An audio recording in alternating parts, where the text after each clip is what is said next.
Erika Fay is the founder of Maximum Achievement Coaching, and she's passionate about helping athletes create their ideal results on and off the field for even more freedom, fulfillment, and prosperity. Erika is a certified life mastery consultant, licensed psychotherapist, and success coach, bringing over 20 years of experience working with professional and amateur athletes, entrepreneurs, and business professionals all around the world. As a sought-after coach and international professional speaker, Erika specializes in delivering inspiring workshops, as well as transformational in-depth coaching programs with a dynamic approach that turns ideas into life-changing action to help clients achieve new heights of success. Hi, welcome everyone. It's Bernardo Moya, founder of The Best You, author of The Question. And today, here we are in another episode of the Best series, The Best Coaches. And today, well, my guest is Erika Fay, and I'm extremely excited with the opportunity to interview her because I love her work. Erika, hey, how are you?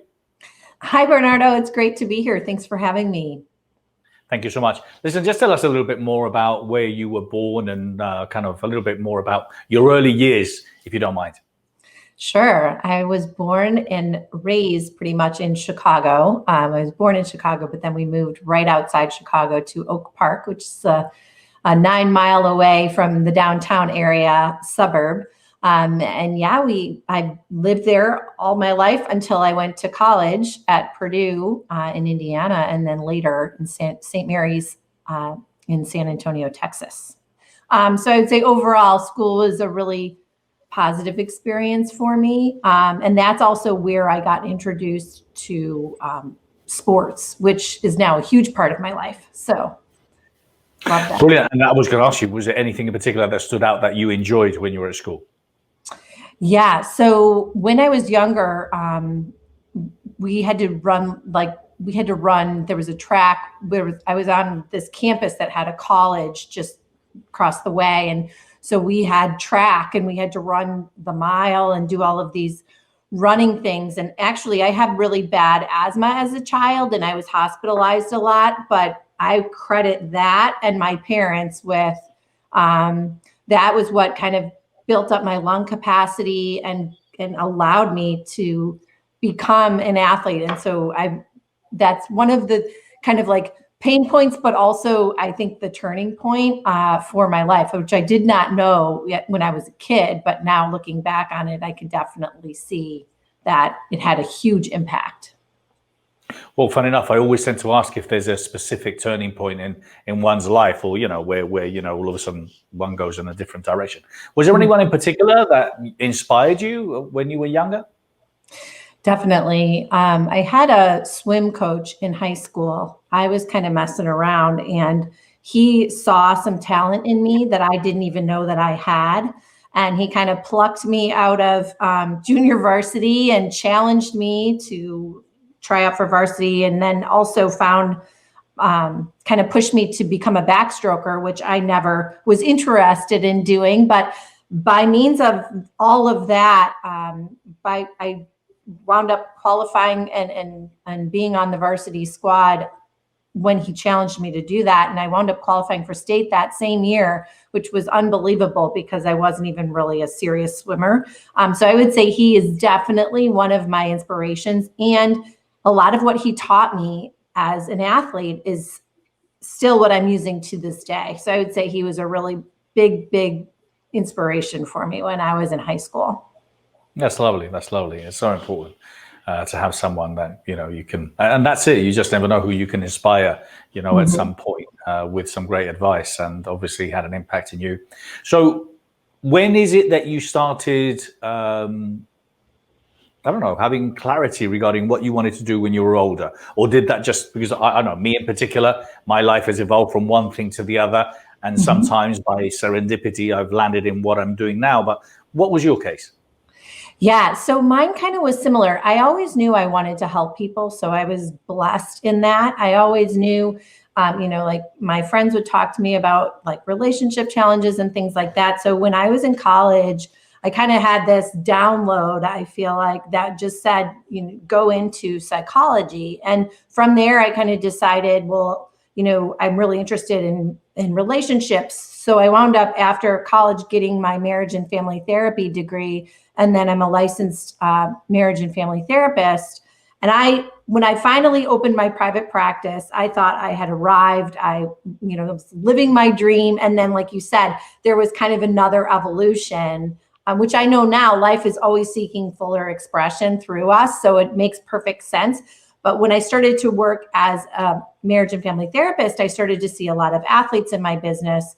And that is kind of what sparked my desire to go into coaching and supporting athletes, not necessarily on the physical side, but on the mental skills and emotional side of success. And so kind of another evolution brought me into the coaching business that I have now, where I specialize in, supporting athletes in breaking through their plateaus and next level achievements, and also doing so while feeling like they're on purpose. So not having it just exist in a vacuum. So it was all kind of an evolution, a stepping stone, but I was really lucky in that I always knew that I loved helping people. Yeah, bottom line, so that's where it all started. And that's the thing. The thing is, a lot of people sometimes, I think, tend to either not observe or appreciate or understand serendipity or how things happen. Mm-hmm. I always believe that everything happens for a reason. And I think with age and time, I've managed to connect the dots. Where sometimes you meet someone that will connect you to someone that will then teach you something, or will put you not on a different path, but might take you on a different journey. And I think it's about opening our senses to appreciate and understand, why is this happening, and where could I really go with this? You were there. You literally, obviously now, originally thought, hey, this is it. This is me. And all of a sudden, these things started to come your way related to working with sports and athletes. Now, I want to ask you a lot more about that, because obviously this is about the best coaches. But we'll be back in 1 minute and we'll continue. Thank you so much. Hi, I'm Erika Fay, founder of Maximum Achievement Coaching. My mission is to empower athletes just like you to show up powerfully in every aspect of your sport and your life, to achieve your full potential, and to change the world through your platform.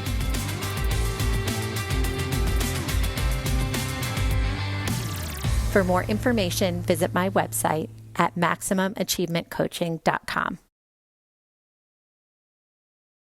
So, Erika, what I wanted to ask you was, when it comes down to coaching, first of all, before we get into kind of what it means to you, was there any, apart from what you studied, was there anyone in particular that you learned from, or any books? I would really like you to recommend some of the books that maybe helped you to become a better coach or to become a better individual. Absolutely. So my mentor now is still Mary Morrissey, and she is the founder of the Brave Thinking Institute. She really inspired me when I was wanting to become certified as a coach. I was looking around there's tons of different programs. And her program really stood out because it had a spiritual component to it. And that was really important to me in terms of the way I lived my life. And I also saw that in my business and my private practice as a therapist, the clients who had some sort of spiritual component that they believed in, something larger than them. It wasn't necessarily that they went to church or anything like that. But I just noticed that there was kind of access to a resilience that was more difficult to access without that. So I really thought that was a really important component. And that's what drew me to Mary and the Brave Thinking Institute. So she continues to be my mentor. I continue to stay in the study with her because I think that, lifelong learning is definitely something that I'm committed to. I have millions of books that I could recommend, but one of the ones that I thought was really just kind of a fun read, but also had a ton of gold nuggets, was Let Your Mind Run by Dina Castor. It's an amazing, amazing book. It's kind of a memoir where she talks about her competitive running career, but there's so many gold nuggets for mindset in that book that I absolutely love. One of my other favorites is an old book, The Science of Getting Rich by Wallace Wattles. You may have heard of it. And Your Invisible Power by Genevieve Barron. Those are like some of my go-to. Those are actually on my nightstand all the time. So yeah. I love it. One of the things that I get to enjoy, I always ask everyone, because I always make notes myself, and there's always new books that I tap into, because I'm obviously speaking to top experts and they're always recommending great books. Boom, I make a note and then I'm downloading it on Audible and listen to it. And look, sometimes it is that, because I love, again, the connections and the things that you can learn from books that then take you and enhance you, or maybe even recommend you other reads as well. So I always love connecting that. So thank you so much for sharing that. You're welcome. And I want to talk to you, because you mentioned about mindset, and I know a lot of things that we took, and we will talk more about you as a coach. But what does mindset mean to you? Oh man, it's everything. I mean, I feel like I'm biased because I went into psychology, so clearly I have like a big interest in the mind and how it works. But I've seen over and over again that what Henry Ford said back in the day is absolutely correct. He said, if you think you can or you think you can't, you're right. And that is so true. Our mindset and how we think about things colors everything. It colors our actions. It colors what we allow ourselves to dream being possible. So I think mindset training is one of the most rigorous kind of trainings in the world. And I'm saying that as an endurance athlete as well, but making sure that you're thinking in alignment with your goals, thinking in alignment with your vision, versus getting caught up in circumstances and problems and conditions that can be so easy for us to let our minds get caught up in. But I honestly think mindset is the key. Well, I think, and especially, I mean, when you look at, well, in everything and anything in life, I think in particular, when you look at successful entrepreneurs, people that have explored and done anything and everything, obviously they've got a very strong mindset, a strong belief in themselves. And sometimes, obviously, because physically you don't associate, hey, what does he look like? Is he tall, short, or is he large, or is he not? Because, he succeeded in business, but in sports, it's quite obvious. Sometimes you see athletes which are quite small, they're not extremely muscular, and all of a sudden they're at the head of the game. And you see others which are tall, strong, and they're not. So, physically, it isn't about physicality, it's about the mindset. And I think, and that's what I love about what you teach and your expertise and how you coach people, is that's the most important skills to have, is just a very strong mindset, believing that anything and everything is possible. Absolutely.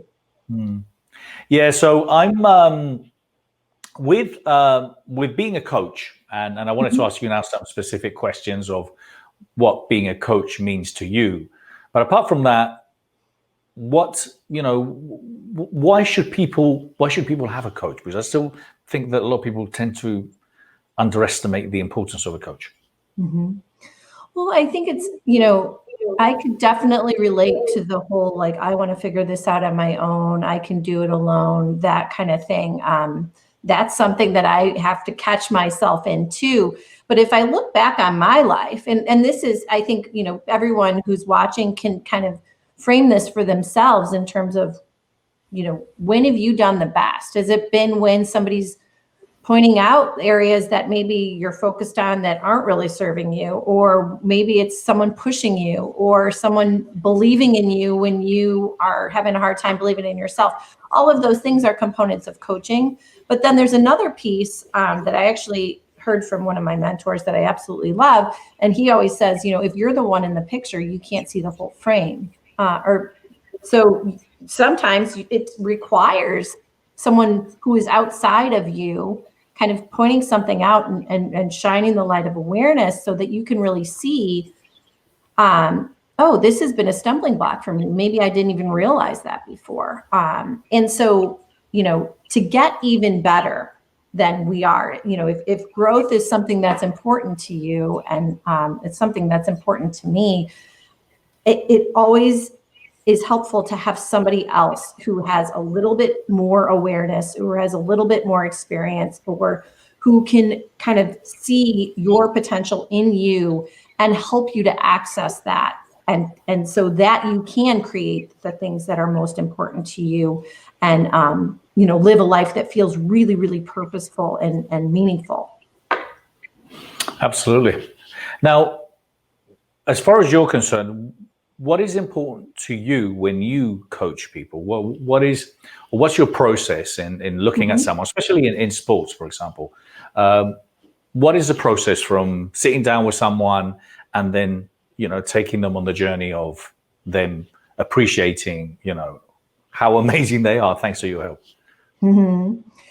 Yeah, well, I really believe that there's an infinite side of our nature and a human side of our nature. And the infinite side is kind of doesn't have an end date or a beginning. It's kind of always been. And that's the part that's connected to, nature, the universe, God, whatever you want to call it. And that part of us always has kind of a guidance system. So what I work with my clients on is really tuning in to the desires of your heart, and even the things that maybe you're longing for or that you're discontent with in your current reality. Those to me are signals of life wanting to be expressed through you. So we get really clear on what are the longings, what are the discontents, and not only what would you like to see in your life, but what would you love? And we look at all 4 quadrants. I work on a 4-quadrant system so that it's not just focused on sports, or it's not just focused on health. We take a look at relationships. We take a look at the freedom quadrant, like time and money. We take a look at your vocation, what it is that you're doing to, generate income, what you're trading your time and your talent for, and then also health and well-being. So there's a full spectrum kind of view. And then when we're getting really clear about, so we go through a whole assessment process, and this is something that I do in my webinars too, but it's much more abbreviated, where we really just assess, is there any area of your life that's seeking more from you, that you want to improve, or you are noticing that this doesn't work for you anymore? And then let's go to the outcome. What would you absolutely love? What would absolutely delight you? And that question, what would you love, for me is kind of the most powerful question you can ask yourself. So that's something that we really work with, because that's when we're accessing the heart and the soul of the person. So it's not just what the mind thinks. And we work from that space, and then we start crafting the vision. So now you know what you would love in your life. And let's imagine that it's all worked out. And we get crystal clear on what all of the aspects of the vision are. Not to say that they can never change, because I always say that the vision is a living, breathing thing and constantly evolving as we evolve. And kind of as you and I have talked about earlier with the evolution of our own lives and kind of where we have wound up, but also just the more clarity that you can have around your vision and your goals and your dreams, the more likely it will be that you're able to get there. So having a crystal clear kind of picture and how it would feel to be living that life, those are 2 essential components in how we work together. So that's kind of a lot. I don't know if you want me to pause here or, but that's no, it's fine. And you've explained it because it needed it. Well, you explained it in length. And I think one of the things that I love, or trying to summarize here what you were saying, is I call it the holistic approach. I think in life, we need to have the whole. We need to look at everything, which is kind of the 4 quadrants that you were talking about, because, you might have a very strong mindset, but, you might not be eating well, or you might have some issues in your relationships, whatever it may be. So I completely appreciate what you were saying. And also I love what you bring, which is what a great coach brings: clarity. I think a lot of the time, we have a blurred vision, or we tend to be focusing on the wrong things in order to get ultimately to where we want to go. So no, I thought that was brilliant. What I wanted to ask you as well was, as far as someone, for example, that you coach, and I know you coach all sorts of people, but you've been specializing a little bit more in athletes. What would you say is a process, or how long could it take? Because sometimes I think a lot of people tend to underestimate how quickly change can happen. I'm not saying it happens overnight, but I'm saying is a lot of times that people tend to think, oh, this is going to take forever. I can never change. I'm too old, And again, those are the limiting beliefs that we might have. What's your experience? Yeah, I mean, I think one of the things that we also want to take a look at when you're looking at your life and your results so far, and this is something that I do with my clients too, is, if there is like a ceiling that you've been hitting, or like you mentioned, limiting beliefs, these are the things that actually keep us kind of operating in this stratosphere versus operating up here and in that arena of what would you absolutely love in all areas of your life. Because you can have, like you said, one quadrant going really, really well, but then there's poverty in other quadrants, and we don't want that. That's not a full spectrum life. So I think it's really important, when you're in the structure of support, because there's two ways to change those limiting beliefs, which is where transformation occurs. If we're talking about change, it could be incremental. But if we're talking about transformation, it requires, a change in some of those old programmed limiting beliefs. And we change those in one of two ways: either a strong emotional impact, which could be, an accident, an illness, a death. It could also be something, really happy, a birth of a child, a marriage, or something else. That's how we begin to start to change the way we see the world and ourselves. That's one of the ways, is strong emotional impact. The other is with a structure of support over time. So many of my clients are not looking for just incremental change. They want the transformation. And if we're talking about incremental change, that could actually happen pretty quickly. I would say, within a couple of weeks. But what we're working with here in transformation is really installing a whole new set point of success that you allow for yourself in your life in all arenas: more freedom, more love, more health, more,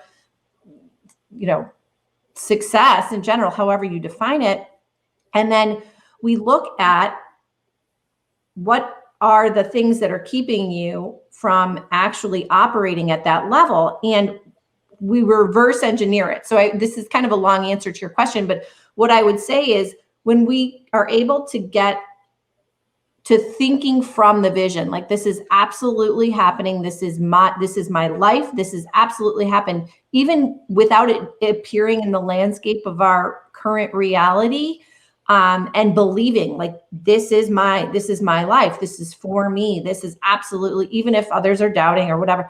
That's when things really begin to open up and things really begin to shift, when you're coming from the vision and all in on it. Like, this has already happened, and living from that space in your thinking. So you're generating ideas that are along the lines of the vision. You're generating, your mind, your eyes are open to resources that allow you kind of to notice when people are coming into your realm and kind of capitalizing on things when you're thinking from the vision versus trying to get to it, which, in my experience as a therapist and just as a person, most of us, haven't been trained to think from the vision. We're trained to think, how do I get to something versus how do we come from it? I love it. And for me, I was actually sharing this the other day with someone in an informal conversation, and it's my mindset whenever I put my head towards something, i.e., for example, doing a big event, which seemed completely preposterous and ridiculous and completely mad. But once I decided I was going to do it, the whole vision was there. So how I was going to make it happen, well, that's just part of the process. So for me, no one could ever dispute or convince me otherwise. So I completely believe in that. That's my strategy anyway. But I love it. So for me, it's extremely clear. You're talking about limiting beliefs. Well, world records, Roger Bannister, and so many others over the years, Olympians, world records that were never broken. Once they were broken once, everyone knew that they could be broken. So, we have enough evidence of that happening. And I've interviewed, luckily enough, Paralympics and Olympics gold medal winners, and they come from that mindset of really being aware of their limiting beliefs and what that little internal dialogue is telling us that we can or can't do. So I love what you do. So congratulations. I'm very excited. As you can see. Well, and good for you for practicing it. Like, that's exactly how it works. You have it, and you had the vision. You absolutely saw it, and you're like, no, I'll figure it out. I'll figure out how to get it to happen. And you just believed, and you knew, and you worked from that place. Absolutely. And that's additionally what you do. You obviously help them, provide them the clarity of bringing those steps. Again, timelines is something I've done a lot of the times as well, working on timelines and looking at all the steps that you need to take in order to get there, and then bringing all that knowledge and experience back into the present, which is kind of what you're doing with the same. So yeah, I completely agree. So of all the things that you've been doing so far, what is it that you're working on now that, I don't know, is extremely exciting? What have you changed, or what have you, if anything, during this period that we've gone through now? Yeah. So, I mean, I just have to always go back to the coaching piece is what's so exciting for me. I really, really enjoy working with clients. And so right now, the big exciting kind of next wave of my business is, now I've expanded to doing group coaching. So everyone has their vision and they're working with these transformational principles for, the mindset training so that they can achieve their vision. So it's individual, but it's in a group setting, which I think has been really, really, really fun. And just collaborating with other like-minded people who are in the athlete development space. I really went all in on athletes. I had a baby almost 2 years ago. And when I came back from maternity leave, I just kept getting the ping from my intuition. Athletes are who you should target. And so I just kept honing in on athletes. And so, I'm connected with different groups and organizations that support athlete development. And there's tons of really awesome resources out there for athletes now, and just continuing to expand my network, offering, complimentary events online so that people can get information as you are doing with Best You. And I'm really, really thrilled to expand into the group coaching because I can serve so many more people, obviously in a group setting, than I would be able to do one-on-one, which is, there's only so many hours in a day. Well, and also I think the benefit of that is, as you were quite rightly pointing out, is having a group, a collective of people, which kind of obviously boost each other, help each other, support each other, and share experiences, and so I kind of I think it's brilliant, it's great. Now, with you in particular, and sometimes some people find it a little bit difficult or not, but what would you say your best assets are, Erika? Well, I was thinking about this the other day because I think, anytime answering questions like this or being answered or asked questions like this can be challenging. But one of the things that I just kept coming back to is that I've always been able to find the seed of good or an opportunity in a challenge. So I think that goes back to my experience with really bad asthma as a kid, that I really believe I wouldn't be here right now having this conversation with you if it wasn't for that component of my evolution. So that's a huge, obviously, plus when you're a coach and working with people, being able to look and find the seeds of good in any challenge or any opportunity. The other thing is that, and this I think got me into trouble as a younger person because I would kind of go all in on people and they weren't ready. But I always see so much potential in every single person I meet. So, if you're not wanting to be pushed or coached or anything like that, you could be so that was when I'm saying when I was a younger kid, I would try to be a coach for other people. And if they weren't interested in it, I would get frustrated because I would see there's so much potential. But I think that really actually works to my advantage as a professional coach to be able to see there's so much potential here, even though you've done incredible things in your life, there's still so much more for you as a person and as an impact that you can make on this world and on the planet and all of these things. So I would say those are my two best assets. Well, it's this resilience, isn't it? I think to a degree, and that's kind of where you see the opportunities in challenging moments. And then I think that's obviously a skill to have. And one of the things I've admired with a lot of athletes is the struggles that they go through, because kind of, I always point out, I share this thing that they say, oh, you've been an overnight success over 17 years. So kind of people think that things happen overnight, and they don't. There's a lot of work there. There's a lot of hours. There's a lot of training. But I think one of the things that I love about athletes, especially, top athletes, I'm a massive fan of Rafa Nadal, obviously being Spanish, and I just look at that man and his mindset. You're thinking, oh my God, he's 30 something. He's still in finals. He's had so many injuries, back pains, you name it, knee operations. And he's still at it, and he's still 100%. And I think that's one of the strongest things that I admire in athletes, and I think in individuals, is those that are capable in coming back from injuries, coming back from adversity, coming back from really tough, hard moments. That's what makes a difference, isn't it? Definitely. And the thing that's so cool about it, as the person who's experiencing the challenge, is you find yourself to be, like you said, much more resilient, much more powerful, much more strong than you would have without that curriculum, without that injury, without the, whatever you want to say, because we all have challenges as humans. But if you're able to kind of see it as, this is going to grow me, this is going to make me even better. I mean, that's all the growth mindset that Carol Dweck talks about. And it's all intertwined in the championship mindset, which is what I work with my clients on. And like you're saying, those high level performers, they don't let it stop them. They allow it to help them to get even better.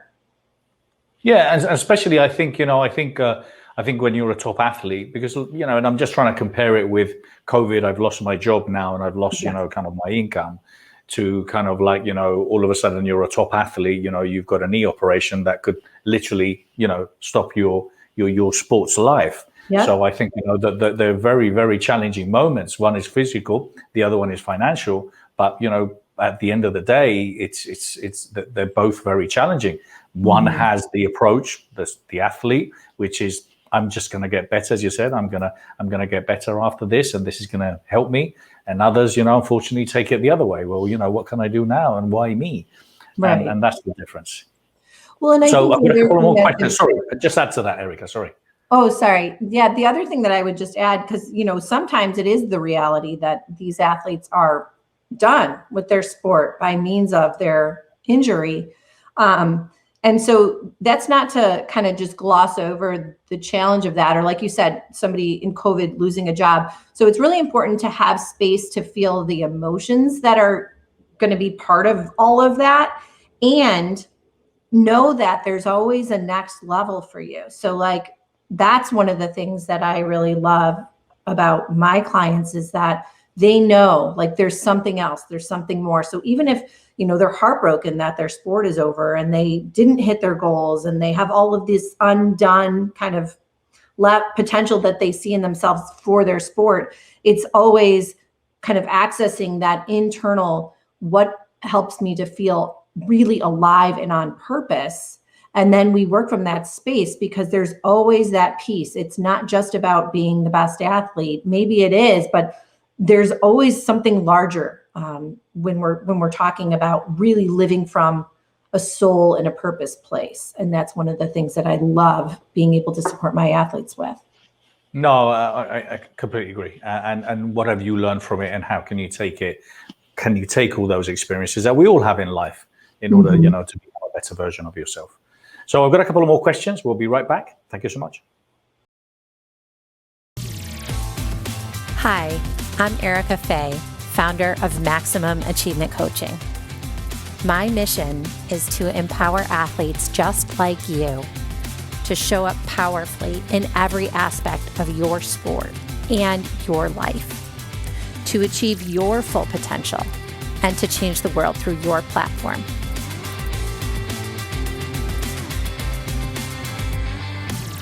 For more information, visit my website at maximumachievementcoaching.com.